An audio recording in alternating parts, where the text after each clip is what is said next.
What up, YouTubers? I'm back with another video. So I'm talking about post-traumatic stress disorder and victims of narcissistic abuse, okay? This is something that happens, unfortunately, to anyone who's been in any situation that's traumatic. Any situation that chronically raise adrenaline and anxiety, fear, feelings of confusion or not knowing what's going to happen next. It's just being repeatedly traumatized over a long period of time. And that is exactly what it is to be in a relationship with a narcissist or an abusive person in general. So let's talk about it. Post-traumatic stress disorder.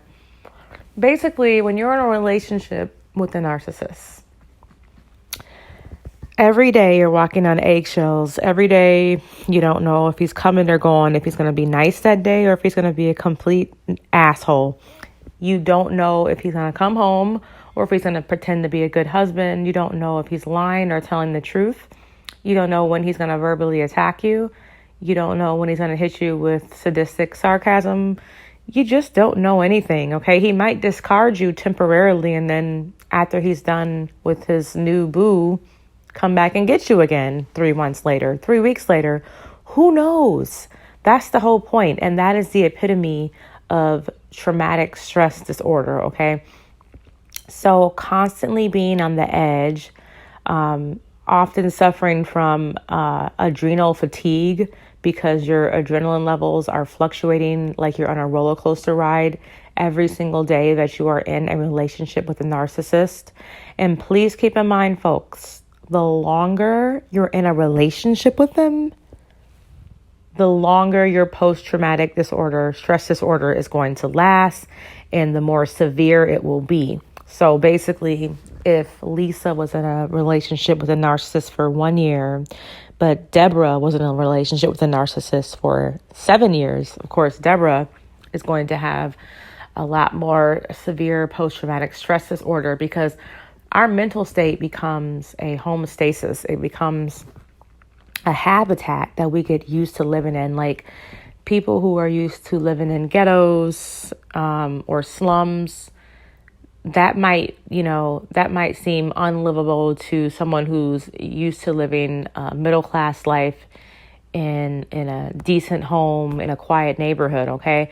So we get used to our environments regardless if they're good or bad, and that just becomes our environment. And once we're taken out of that, we actually start to feel physical symptoms of being taken out of that environment. And when I mean environment, folks, I'm talking about mental environments as it pertains to this discussion with narcissism and healing from post-traumatic stress disorder. So basically, you become accustomed to abuse, and that's your new mental environment. You become accustomed to being shocked and accustomed to being surprised and disappointed and excited when they put you back in the honeymoon phase from the devaluing stage. I mean, you go back and forth so much that it's just, you're used to the roller coaster ride. Okay, so just imagine riding on a roller coaster for 15 years and then the roller coaster ride stops and you're walking on flat, solid ground. You're going to wake up in the middle of the night wishing you were back on that roller coaster. You're really going to have physical symptoms of a withdrawal, okay, of not experiencing mental ups and downs constantly because your body and your mind is now accustomed to the chaotic mental environment. And once the narcissist leaves you or you leave the narcissist and all of a sudden you have a peaceful environment with no mental trickery, no emotional roller coaster rides, no drama, your body's going to be in shock, and it's going to take a long time for your body to come down from being in a chaotic mental state every day to being in a peaceful, calm mental state. Okay, we can't just jump from one mental state to another. It's just like when a soldier goes to war and he's been at war for a whole year and he's around explosives and fighting for his life every day or not knowing where the next bullet or bomb is going to come from. Then all of a sudden he's back at home with his wife and his kids and it's calm and peaceful. His brain can't register the difference, the stark difference in sudden change in environment. So our bodies have to adjust to that. Our brains have to adjust to that. And that is what post-traumatic disorder is. Basically, that is the adjustment phase from going from 100 to 0. Okay, from 100% drama to 0% drama. And that is that middle ground where we're transitioning from one level to the next. Okay.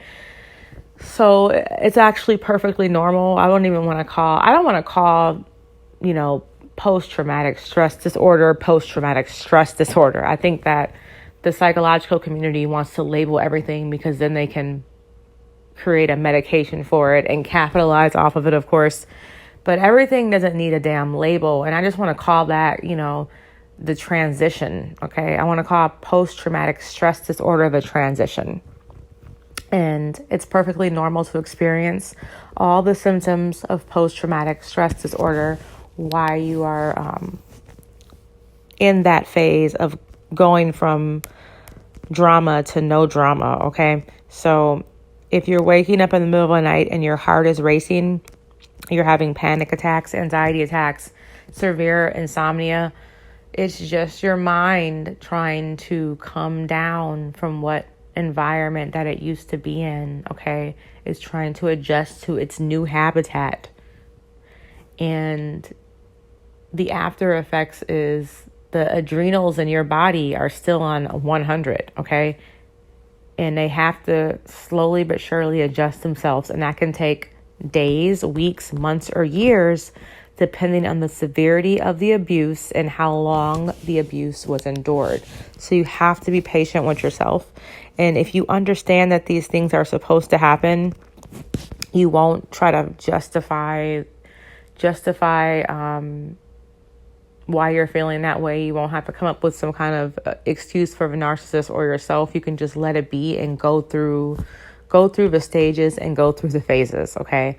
It's inevitable. Nobody can skip this process. If you talk to a coach who coaches victims of abuse and they say that they have the trick to skip all that and go right, no, you can't. You have to walk through the valley of the shadow of death, okay, to be rejuvenated, to be reborn and made stronger. So accept that this is just a part of leaving the narcissist and that you are going to go through it.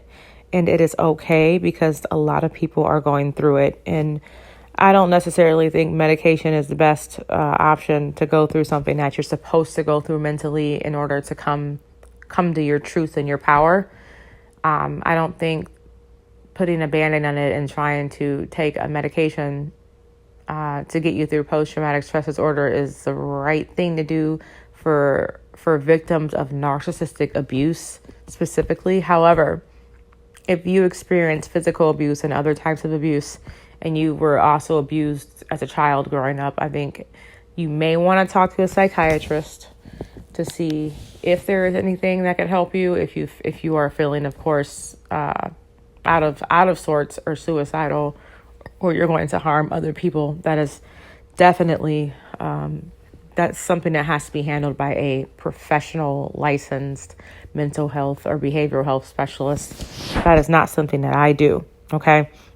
But for those who were just in abusive relationship with narcissists particularly, it's your road to travel, but medication should be also coupled with psychotherapy as well. So I think talking to someone and taking something is better than just taking a pill. And that's just my opinion, you guys. Again, I'm not a health professional, but that's my humble opinion.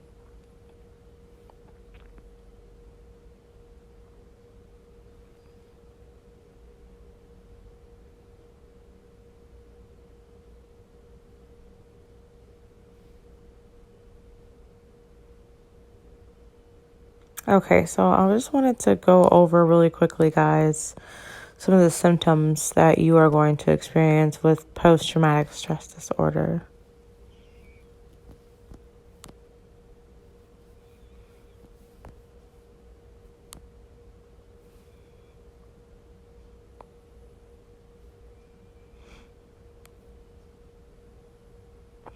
Okay, so this is according to the Mayo Clinic. Symptoms of intrusive memories may include, so intrusive memories could be like that time when the narcissist took you to a cabin in the forest or up north in the woods and made you get out the car and walk 6 miles to the cabin because they were sick of looking at your face, or that time when they abandoned you and you got evicted because you couldn't pay the rent or got foreclosed on because they left you with all the bills and the mortgage and you were homeless for 3 months. Like, just traumatic things like that they've done to you, or that you found out that they were sleeping with your best friend, stuff like that. Those type of memories and those type of injuries that they inflict on people is the source of the memories, I believe, the severe ones that the Mayo Clinic is referring to. So some intrusive memories may include recurrent, unwanted, distressing memories of the traumatic event. And unwanted means that you don't want to remember this stuff, but it's coming up in nightmares when you sleep, or you think about it when there's a trigger. You see a certain type of food or a phrase that someone says, that the narcissist says, and all of a sudden it brings up that memory of them abusing you. And that is not fun because it's so still fresh in your mind that it's just going to keep coming up until time heals it and it becomes a more of a distant memory of the past. Okay, so that just takes time to heal, folks.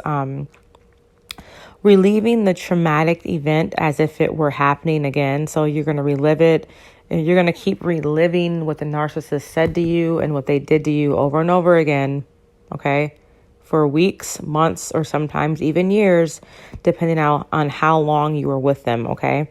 You're going to relive those memories. So when this starts happening, you're not going crazy. It's a part of dealing with post-traumatic stress disorder after and during narcissistic abuse. Okay, so the third symptom here is upsetting dreams or nightmares about the traumatic event. The fourth symptom is severe emotional distress or physical reactions to something that reminds you of a traumatic event. So I think with a lot of victims of narcissistic abuse, I think it's more emotional triggers. So you might end up having high anxiety and panic attacks. I think that's very common. Just having that panicky feeling again when the narcissist is abusing you or doing something wrong, that overcomes you sometimes randomly, even after you leave them. And it's a really uneasy, uncomfortable feeling, something I had to deal with. So panic attacks and high anxiety is huge. Okay, so now other symptoms include negative changes in thinking and mood. So symptoms of negative changes in thinking and moods may include negative thoughts about yourself, other people, or the world. So you tend to have a more negative, distrusting outlook on the world. Hopelessness about the future, losing faith, very common. Memory problems, including not remembering important aspects of a traumatic event. So you may have blacked out sometimes the narcissist was abusing you, and you can't remember what was said or done throughout the whole event of abuse that was inflicted upon you. And that may cause you to kind of go a little insane trying to figure out what really happened and what was said, etc. So again, all this is normal, you guys. It's not like you're going crazy. If you think you're going crazy, then you're giving the narcissist more power than they deserve over you. It's just post-traumatic stress disorder. And it's really not that they have some kind of voodoo hold on you. It's just you're going to go through the motions and the changes. That's all. Difficulty maintaining close relationships. So a fear of intimacy definitely will be intact for months or years after dealing with a narcissist. Feeling detached from family and friends, kind of feeling isolated. Lack of interest in activities you once enjoyed, part of depression, and it's just how people feel after they end relationships with those they were with for a while, or trauma bonded with someone through abuse. So that's to be expected. Let's see here. Difficulty experiencing positive emotions because you're overwhelmed with negative emotions, and feeling emotionally numb, like you just can't feel anything anymore. You just feel like a vegetable. And I've felt that for several years, so I definitely know how that feels. And guys, again, the whole point of this is not to make you feel bad about yourself or feel sorry for yourself. It's just to make you aware of the signs and the symptoms, okay? That's it. And it's just to give you the education that you need to know that you're not going insane. So changes in physical and emotional reactions. Basically, you're going to always be on guard for danger. So you're going to look paranoid sometimes, and you're going to make sure everything is safe and sound before you take any risk, because you're just sick of taking risk. You're sick of putting yourself out there, and you're afraid of imminent danger. So you'll be looking left and right, up and down all the time for a while to try to avoid being in bad situations, okay? You'll be easily startled or frightened. If a door slams, you might jump up out your seat. If somebody pops up at you, you might jump back. I mean, it's a part of those adrenals being super high and nothing stimulating them anymore once you leave a narcissist. So your body will make up things to keep them stimulated until they come down naturally. So another symptom is self-destructive behavior, such as drinking too much or driving too fast. And you want to do this to kind of numb the pain. And this is what I mean. Like, if you see that self-destructive behavior is getting overboard and you're losing control, seek help immediately, okay? Of course, trouble sleeping, trouble concentrating, irritability, angry outbursts, or aggressive behavior. So I had this irritability and angry outburst for quite some time after my experience with the narcissist, and it was just a lashing out of more of me trying to find reasoning behind everything and just being angry and not being able to process my emotions successfully. And again, all that comes in time because your emotions are so discombobulated after dealing with a narcissist that it just takes a while for them to stabilize. So if you're irritable or have an angry outburst, try to be easy on yourself. Be self-forgiving and self-compassionate, and you'll get over it. If you're not severely or permanently damaged by the narcissist, okay, which I don't think anybody should be, with the proper healing and coaching and psychiatric help and the proper time that has allotted. I think all these things will come to pass. Another symptom is overwhelmingly feeling guilt or shame.